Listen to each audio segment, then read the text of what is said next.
Welcome to this episode of our podcast, Fear Less, Do More. Today I'm joined by Patrick Melia, who's the Chief Executive of Sunderland City Council. I'm going to be talking with Patrick about his own personal journey to becoming Chief Executive, but also about how he and the Council have really disrupted the public sector and how he and his team have put Sunderland back on the map. Morning, Patrick. Good morning. Thanks for joining us today. I'd like to just start talking a little bit about yourself. I know everybody hates that, talking about themselves, but I think it's really important sometimes to understand how you've ended up in a role like Chief Executive at a council, and people are always interested in that bit. So you started life as an accountant, I think. Yeah. How has that progression gone? It's probably best unwinding a little bit more. So I enrolled for sixth form, had pretty good O-levels, so it shows how old I am. Did O-levels, not GCSEs. Enrolled for sixth form, was in the mid-80s. A lot of people were unemployed. My mother was very keen for me to have a job because there wasn't much money coming in the house. So I applied for a couple of jobs and got them. And one of them was with the local authority, South Tyneside, and it was what I now look back, reflect on, was an apprenticeship, but it wasn't called that. It was basically, you went into the clerical pool, you moved around the council, and you eventually found a permanent job. But at the same time, they trained you, sent you to college. So my first placement was in finance. I was there supposedly for 6 weeks. At the end of 6 weeks, the assistant director of finance called me and said, "Do you want to stay?" And I thought, yes. Because the people were great. So I stayed in finance, did a BTEC, then went off, did an accountant technician, and luckily I got the right post. I was in the right place at the right time, got a trainee accountant role. So I did an apprentice basically from 16 through to qualifying as an accountant, working for the local authority, and career went from there really. So really lucky, the start I had, the opportunities I was given, the support I was given. So qualified as a public sector accountant, and then from there progressed within the local authority into different roles. Went off for a while, became Director of Finance for Northumbria Probation Service, which at the time was all public sector and covered Berwick all the way through Tyne and Wear. From there, I became Director of Finance at Durham Police. Right. Did 5 years there, which was great fun. Some great leaders, some real integrity. I learned a lot about leadership from the people around me. Went back into local government as a director, and then after a few years became Chief Exec North Tyneside. And 5 years there now. I've done 6 years at Sunderland as Chief Executive and loving every minute of it, and just so honoured and privileged to have the role. So it sounds like to me that sort of public service has been a theme through all of your career. What is it about that excites you, makes you want to get out of bed in the morning? I suppose when I first left school, I just didn't know what I wanted to do. It was interesting, a conversation earlier, because I was really good at sport, and I thought I could be a PE teacher. And that was kind of the thing in my head at 16, but I got a job, and then I started thinking, actually, I quite like this. My friends were all students, had no money. I had money, which was really nice. And I was training and doing the things. So in the first few years, I didn't really have a star. I was just living, having a good time. And as I kind of progressed, then I started thinking, actually, making a difference here. Even if I might just be adding up the sums, I'm adding up the sums in the right way that helps other people make a difference. Yeah. And actually, if we do things differently with the money, we can make a bigger difference. So it's something I grew into as I matured.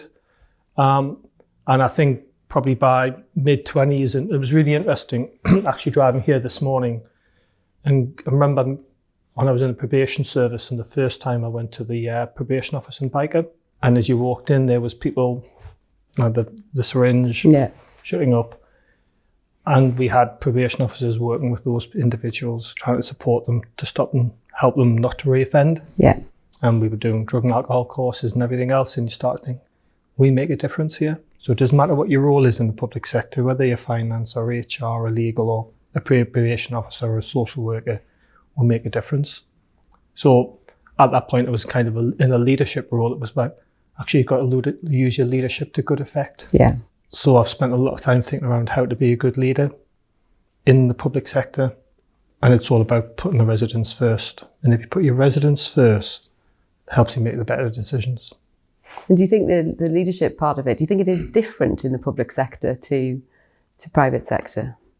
Not really. Leadership's leadership. And actually, there's a history of local government, health service and others outsourcing.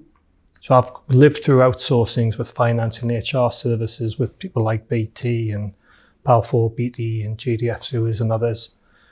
At the end of the day, they do nothing different in leadership terms. It's about setting the values, setting the behaviours, good objectives. And if you work to those, you deliver good outcomes. And as long as you know what the outcomes you want to deliver, you'll get there. So for me, leadership, yes, the different contexts, but if you have the right value set for the organisation you're working for and clear outcomes, and you're a good leader, you'll take the organisation and you'll make a difference. And you mentioned earlier that as you were coming up, particularly in the police, you had the opportunity to work with and observe and be led by good leaders. What were the things that really stood out to you that they did or didn't do that made them so impactful?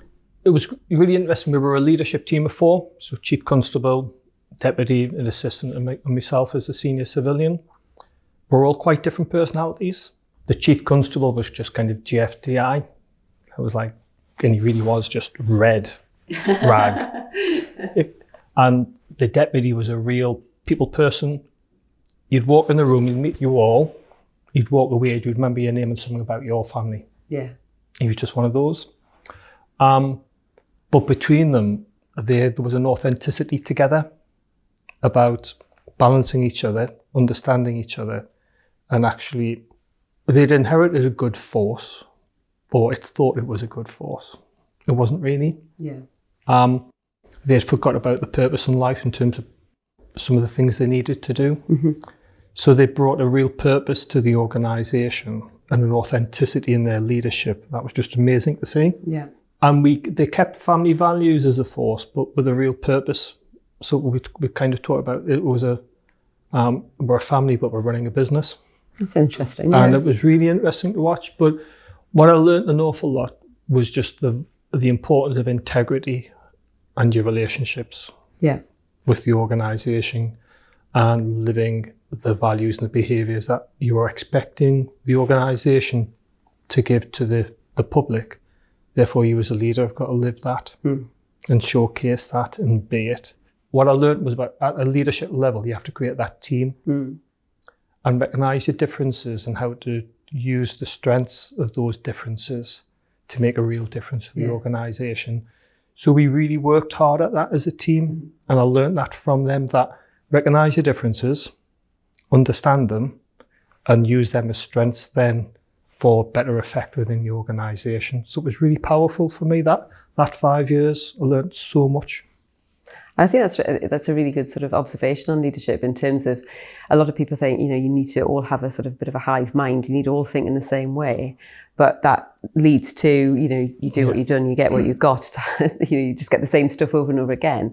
But I think part of that is because people are frightened of conflict and they don't want to cause waves. But actually, if you've got a really good functioning team that's led well, the conflict's healthy. It was, and I had to learn that. Yeah.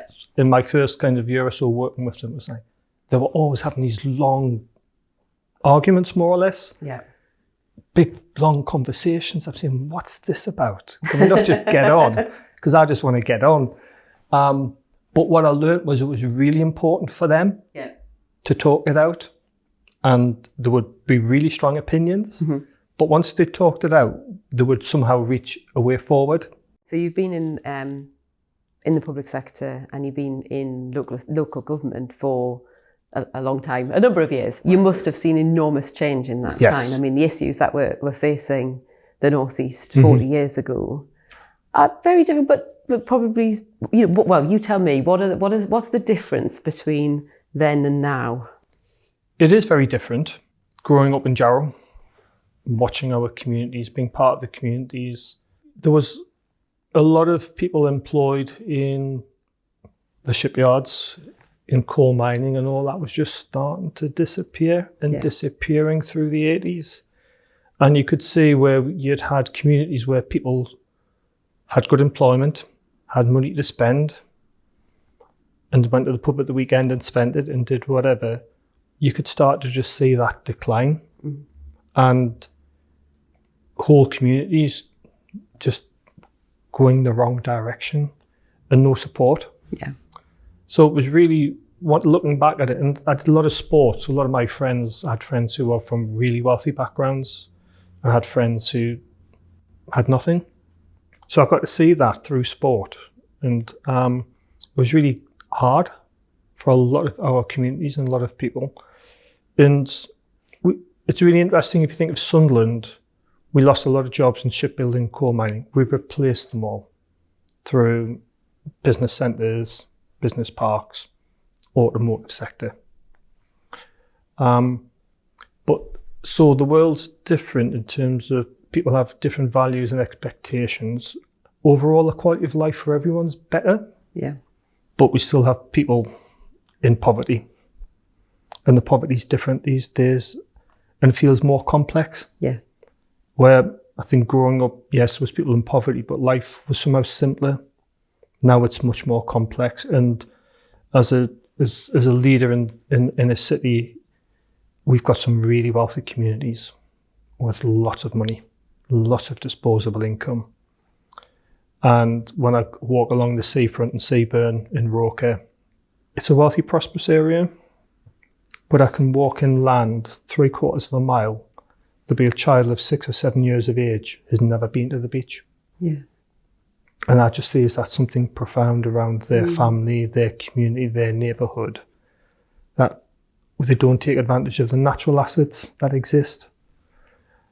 And it's a reflection of just how hard and complex some of their lives are. Yeah.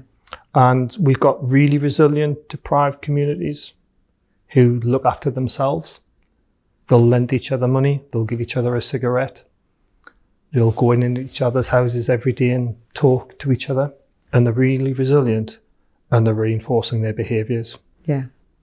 And we're now at the point where that has created a lot of disengagement and disenfranchisement from the rest of society. It's isolationism, isn't it? And it's, totally.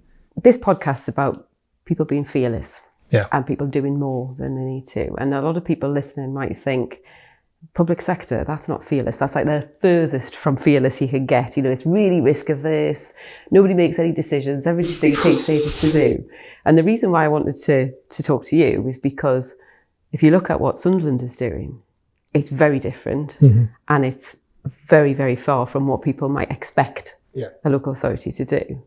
And I think all of this, listening to you, it hinges around this thing, around looking after the community and doing it in the best possible way. And that leads into your strapline, which is... So, getting better never stops. Yeah. And we've got another one, which in terms of smart cities is no one and no place left behind. Yeah. So tell me about what Sunderland's doing that is different, because I think Sunderland's also a bit of a sort of a hidden gem of the northeast. There's a lot of focus on Newcastle. There's a lot of focus, or there has been in recent years, on Teesside. But actually, the strides that you've made, particularly around, you mentioned digital there, and around communities, there's real exemplars there for the rest of the huge, the not just for the region, but nationally as well. And I do balk when people say public sector is bureaucratic and risk averse, because actually we're not.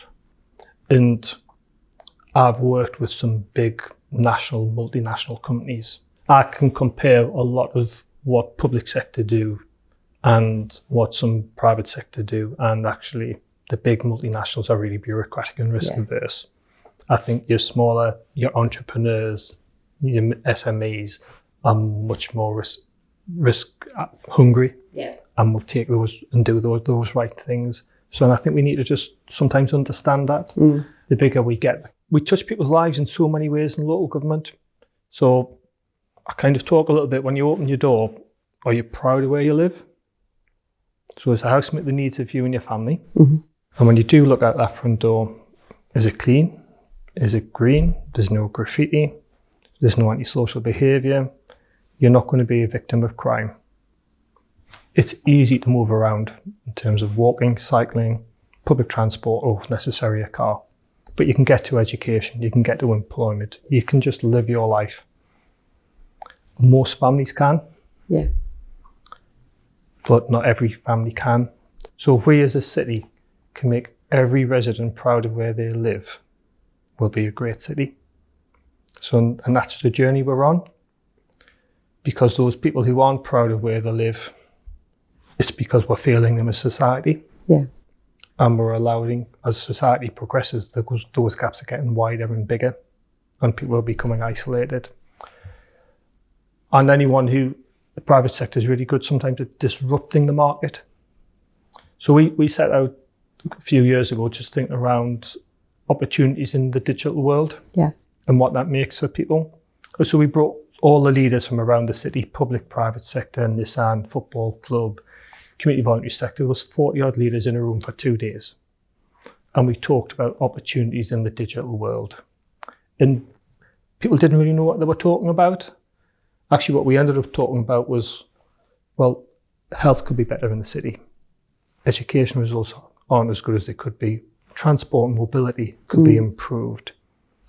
The real opportunities in culture and the visitor economy, that could be much different. Housing, how could we make people's housing more efficient through energy or dampen more? So we started to think, actually, the power in this isn't about digital, the power is the impact on lives. Yeah. And we kind of took the lead as a local authority. And the key thing actually in all of this is infrastructure. You need fibre in the ground, you need 5G cells, you need milliwave technology, you need small cells, you need LoRaWAN networks. And I was like, bloody hell, what's all this? I know all the terms, don't know really what they all mean, but really it was about how do you create a network of networks? So we went to various private sector organisations that deliver this kit in your street or in other streets right up and down the country. Sunderland's on the list, but it's a few years away. Another organisation, yeah, we'll get to you eventually. So, well, where are you going? We go to wealthy communities and we go to where the businesses are. So all we're going to do with digital infrastructure as a country is create a bigger digital divide. We'll keep putting the best technology where people can afford it and where you get a commercial return. Digital divide gets better, which means health inequality gets bigger, education inequality gets bigger, transport mobility gets wider, people's ability to take opportunities in culture and hospitality sector just gets bigger. Yeah. So the only way to change that is disrupting the market. So we took a really conscious decision as a local authority to put money in the budget and start put fibre in the ground. And no local authority does that.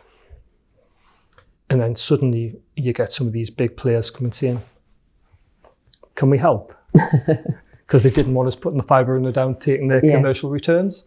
So we started to change how the marketplace worked. We still put some fibre in the ground, said if you want to, come and do it. So some of them have now come and said, we're not paying them, they're just going to do it now, because if they don't. So we're now starting to see a lot more fibre, a lot more connectivity going into the city. But the key thing we did was we knew if we're really going to disrupt the market, we had to take a very different approach. And we played with this for several months as a team internally in terms of how do we disrupt the market, how do we make it different? And we said, and what we determined was we needed a private sector partner who was good at this stuff. It's not our bread and butter putting infrastructure in. So we said, we'll run a procurement, we'll get a partner. And we talked to a lot of the people in the marketplace who said, so your Nokias, your Siemens, and said, great idea, it'll never happen. Okay, so that was really confidence boosting. You think all these people who you really want to be your partners are saying it's a great idea, but we're not going to do it. But we went to the marketplace, we had huge interest. All those big players turned up to the initial launch and to everything, and you think, well, this is good.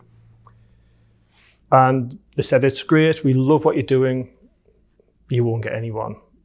And what we ended up with was a company called BAI, who not common in the vocabulary in the UK. 100 years ago, they built the the telecoms and broadcasting infrastructure in Australia. Right. As part of the Australian government. They still maintain it today as a private sector organisation. They run all the digital infrastructure in Hong Kong subway. New York subway. They're in Toronto. So when we launched it, our joint venture partner being in Hong Kong, New York, Toronto, Sydney, Sunderland. And just kind of want to say, we're on the map here in the digital world. They've grown and developed since they've been on an acquisition program. So they've bought lots of companies in North America and America, across Europe. They are now the world's biggest provider of neutral host infrastructure. So we've got a real global player. They've rebranded, they're called Bolden. Yeah, they're called Bolden, BULDYN.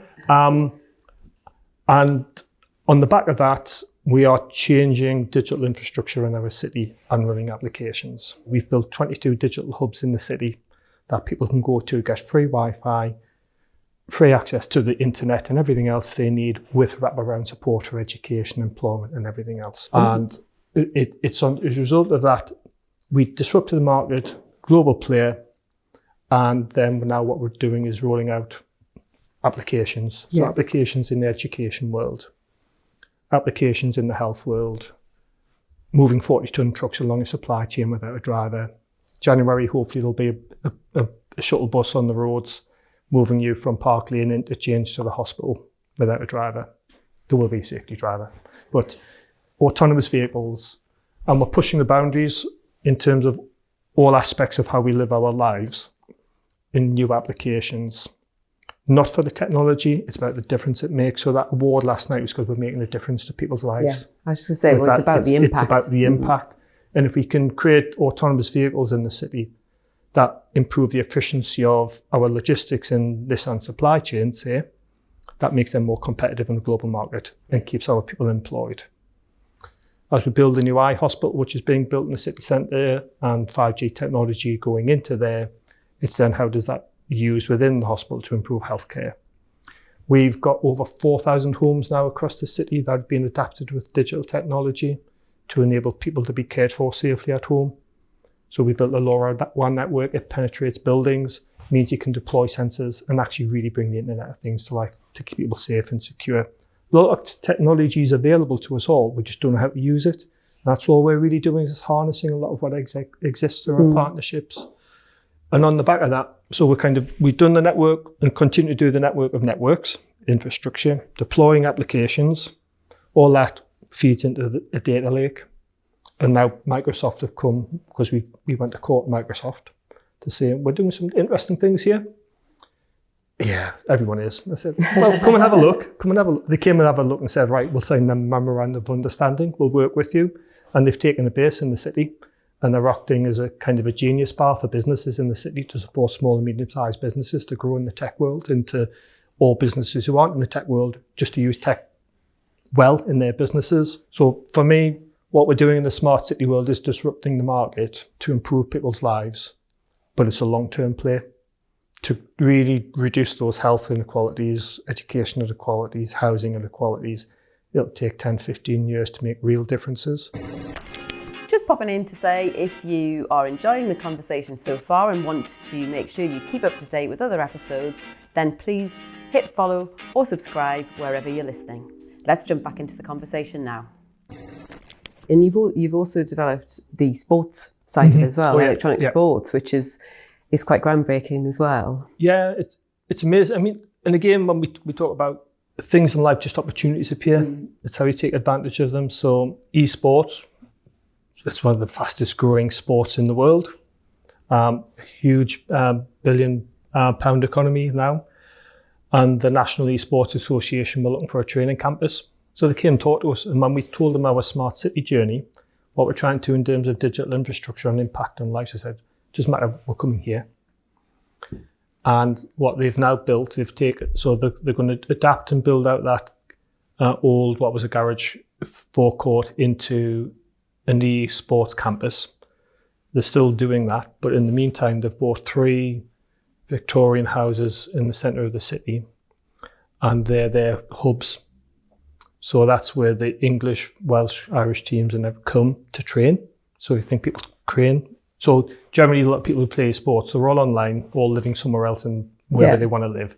what they do is, because quite often it's been team sports, so what they do, they bring together as a team into Sunderland. Okay. These are the national players playing on an international stage, and they do their training and development in Sunderland in that sport hub. It's not just that we've got the national brand, the national training campus and these sports in the city. It's also the impact they're going to have on our community. So as we've built out all those digital hubs in the city, we're connecting them to the esports hub, and we're putting some kit into some of them, so that it's not just we've got the hub, we've got the best kit that you can have for esports as well, and really trying to, I suppose, engage our young people in different things. Yeah. And it's really powerful. So it's a real asset, and I think as we go forward as a city, esports will become a much bigger thing in the city. So, and what's in delivering this vision of Sunderland as one of the key smart cities in the world, not just in the UK? What's your main challenge? I think for me, it's making sure we sustain the energy, because it's great having the idea and then saying we want to be the UK's smartest city, which is our ambition. And actually a lot of people would reflect that we are. But actually, I don't think we are yet. Don't think anyone's really that smart as a city yet. This has to be long-term, sustained, real partners. And yes, we've got some really good international partners in terms of Bolden, in terms of Microsoft. It needs more partners, more people playing the part. So conversations with the university, conversations with Nissan and others in terms of innovation and research in car production and improving efficiency, or in battery production with Envision, or eye surgery and consultations with the eye hospital. We've got to bring all the partners with us on the journey. That's what creates a really smart city. I think we're on the right journey, we're on the right place. So last year in Barcelona, we were in for the world's smartest city. There's 400 cities around the world applied. We were shortlisted in the final 6. So we're kind of going the right direction, but there's a long way to go, and it needs more partners on board and more people playing the part. And to a certain extent, it's not about public engagement. It's the public got to get on the journey. What we've got to do is provide applications and make a difference in public's lives. Yeah. And we just do what we need to do. It's just infrastructure and good applications that make a difference. Yeah, it's a state as a facilitator of change. That's what it is. And that's what it should be. Something completely different I just wanted to chat to you, because lots of people listening to this will have seen some pretty awful scenes in Sunderland very recently, and not the image we want to portray of the region on a broader scale. When you were faced with that, that's obviously sort of crisis management time. Yeah. Just tell me about your initial, when you saw what was happening, what was your initial feelings and thoughts? It was an interesting week. So I remember, I can't remember, we had a peaceful protest on a Friday night, 2nd of August. And probably 4 or 5 days before that, I'd seen something on social media that just said, let's go and protest outside City Hall in Sunderland at 4 o'clock on Friday. And I thought, I don't like the sound of that, because there was no organisation behind it. And then a few hours later, I'd seen something that said, no, let's make it 7 o'clock. And then something else the next day was saying it was going to be 2 o'clock. And normally when people are organising protests, we know who the organisers are. We engage with them as local authority and the police to make sure we have all the safety aspects in place. So if they want to march, we'll organise a route. We'll close the roads. We'll make it safe. We had no intelligence about who was behind it, other than lots of social media throughout the week just kept repeating the same message. There was going to be a protest in Sunderland. And we knew from what we'd seen in Southport, this probably wasn't going to be good. So the police kind of prepared for what they thought could be the worst. And without any real intelligence. And so that was really difficult. So we hadn't done any road closures. We just thought people were going to turn up in the square. And then on the course of the Friday, I remember being nervous throughout the day, thinking, what's this going to be? Is this going to be damp squib? Or is this going to be horrific? And no one knew. And even the police at that time and ourselves didn't really know. But through the course of the afternoon, some people turned up at 2:00, and you kind of thought, but they realised there's only 20 of them. They thought, well, actually, we're here. There's no one else around. We've got the timing wrong. Saw them go across the road, and they disappeared into the city somewhere. But through the course of that afternoon, then you could feel the city start to change. You could feel the tension building, and people starting to accumulate in what we call Keele Square, and tension starting to rise. And the police had high visibility, and we have an antisocial behaviour team who are amazing wardens. They go out and deal with some horrific stuff, and they see some horrible things throughout the course of their job. 6:00 on the Friday evening, they retreated back to City Hall because it was too dangerous for them. They were being harassed in the most horrible ways. At that point, then it's a police issue. Yeah. So I was in constant contact. About 7:00, I was trying to get across the bridge into the City Hall, and I couldn't because the rioters they just kicked off. Just before 7:00, a lot of people just turned up, balaclavas, heads hidden, and they'd been organised. It was obviously well organised. They started to disperse in different groups, started to march. And it was kind of, my team was saying, this is horrific, it's not good. And they were aiming towards the mosque, Bangladeshi Community Centre. Luckily, the police were in the right places for that to protect them. And but through the course of the evening, it was just horrific what we were seeing. People just running riot. Some people had turned up for a peaceful protest. We seen families with pushchairs and things. Don't think they turned up for a fight, but there was obviously just a hardcore who turned up to have a fight and a protest. And I don't think a lot of them really knew what they were protesting about. And it was horrible. I mean, people kept ringing me and I'm saying, look, I'm trying to work with the team. We're on top of this. The police will get it under control. It'll just take time. And it was really interesting then, kind of 10:30, 11:00 on the Friday night, people were saying, right, you start to see things on social media saying, right, we'll turn up at 7:00 in the morning, we'll start cleaning the streets. And I had councillors ringing me saying, right, I've got these people from the community who want to turn up. I'm saying, it'll be fine. We'd already organised our teams. Through the course of that Friday evening, our cleansing teams, environmental service teams were already on the phone, getting staff ready. So it was heartbreaking to see. The police were very brave. And then I remember I was quite late going to bed.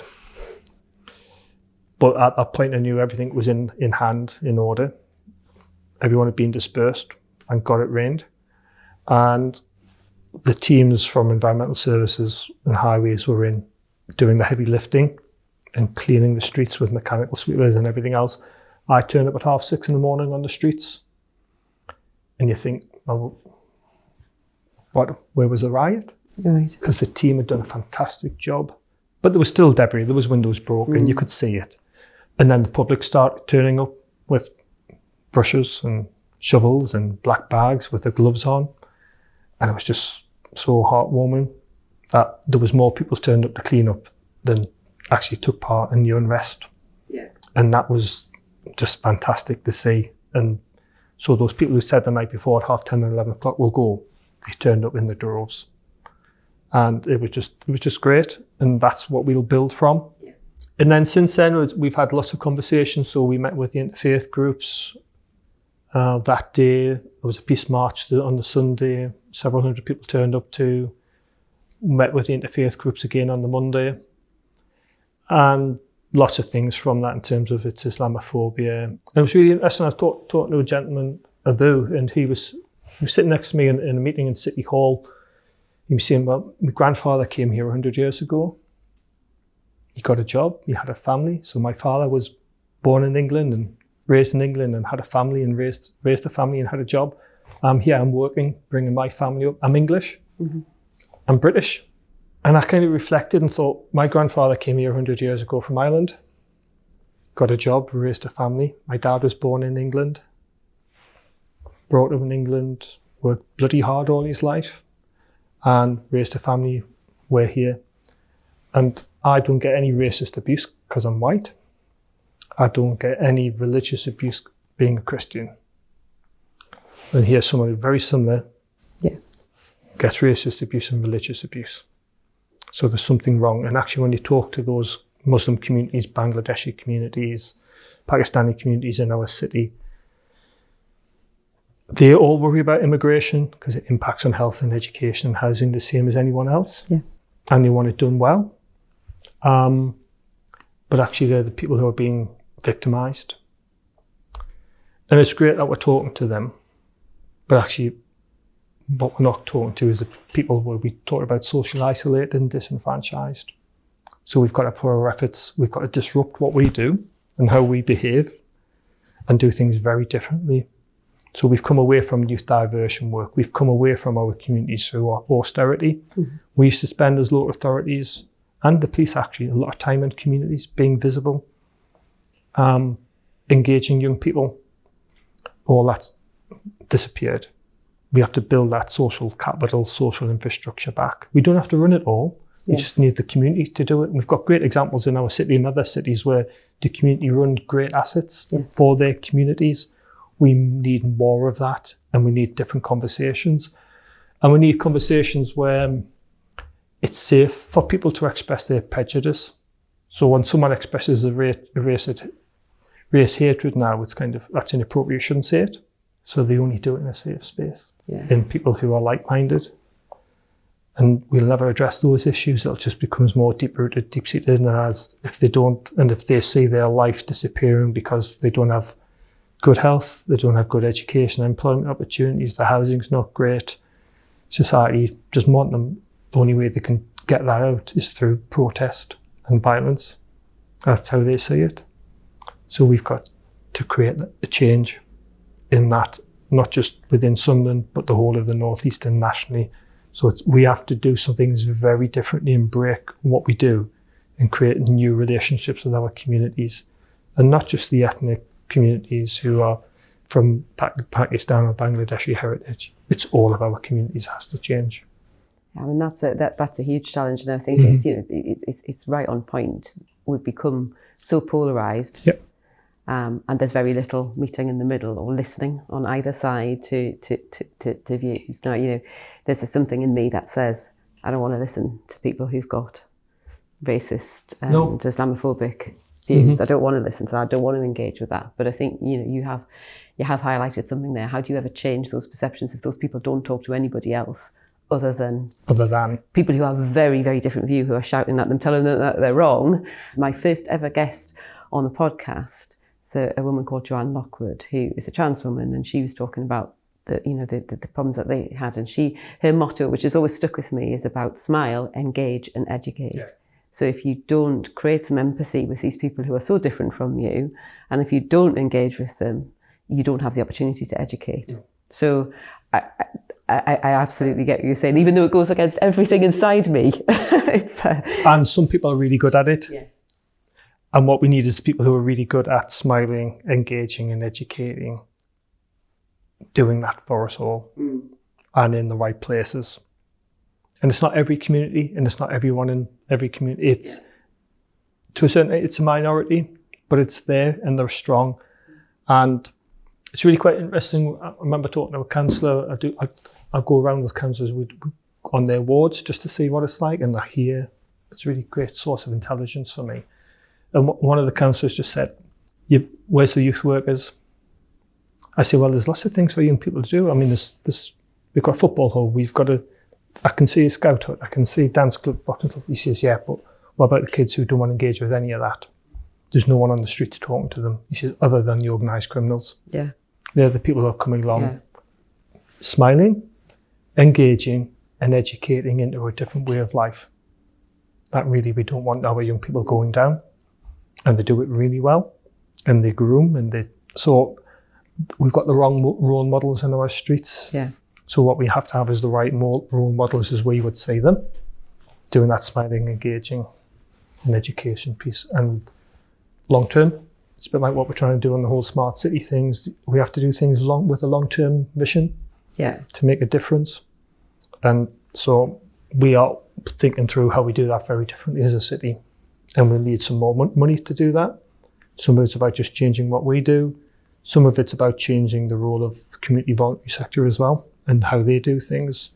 And it has to be a society thing. So looking forwards, you said this is going to go on beyond your tenure. In 20 years' time, what would you like Sunderland to be known for, to look like and to feel like? As a city, we fall into ill health too soon. 57 years of age is that generally when people start to have chronic illness disease as a city, and then we die sooner than the rest of the UK. So everything I'm doing or trying to do through smart city stuff, through regeneration, what we need to do in terms of social cohesion is if people can live healthier for longer and then live longer, we've made a difference to their health, to their education, to their transport mobility, how they have fun and enjoy themselves, and how they feel about themselves in the city. So my key indicator is we live healthier lives for longer. And I know then we've done everything else really well. And I just want Sunderland to be that place where it's, you're going to live a long, healthy, prosperous life. Yeah. And if we've done that, we've done the job. And I think that, that ability to see it as clearly and as succinctly as that is brilliant, because it's such a complex world we live in, as you said earlier, and there's so many different issues coming into play. But if you can say, well, that will pinpoint whether we've been successful, that will give the proper indication as to whether or not Sunderland is a better, healthier, wealthier place to be. Everything we do will lead to that or not. And I think, just to sort of pull things together, you will need to continue to be fearless in the way that you do it. If you want to be a disruptor, you've got to not care what the Old Boys Club says or how everybody else is doing it, and just focus on yourselves. So how are you going to instill that fearlessness in your team so they continue it on? It's really interesting. See, in the smart city world, we've got a director of smart cities. I think probably the only city in the UK has got a director of smart cities in the senior team. But she's a fab leader. But I think what she's learned, then she'll say to me is, I know I haven't got to be afraid to ask, and I haven't got to be afraid to make difficult decisions, and I'll do it. And I've got a fab director of economic development. And so you see all the physical changes in our city is because he's also willing to make brave decisions, to take a risk. But we know with all of that, being brave or willing to kind of do something that's never happened before, and we've got lots of naysayers in Sunderland. It's really interesting. They're everywhere. And we've got to ignore them. As long as it's grounded in doing the right things for the communities, we know the decisions will be right. But they only become successful if you've got your partners with you. So what we're trying to instill through our senior team is brave decisions when it's needed, but bring your partners with you. Don't leave people behind, because they will then just undermine everything you do. So you've got to talk, you've got to communicate, engage and educate, and take people with you on the journey, and you'll be successful. Well, I'm sure you will be. I mean, I've been watching what the city's been doing, and it is brilliant. I think we, as a region, and hopefully through devolution as well, we'll have a bit more focus on what's going on in Sunderland, so other people can look and go, actually, if they can do it, we can do it too. Yeah. I mean, it's really interesting. The announcement we did last year with Crownworks, Fullwell 73 around Crownworks Studios. Yeah. A lot of that was the team within the council to deliver that. Other councils would have said, well, the private sector can't deliver, it's not going to happen. Someone from the private sector had a great idea. It was only ever going to happen if we got behind it. Yeah. And boy, did we get behind it. We worked so hard to support the private sector, but to push and lobby, cajole government to assist us on that journey, which I think is different to other authorities.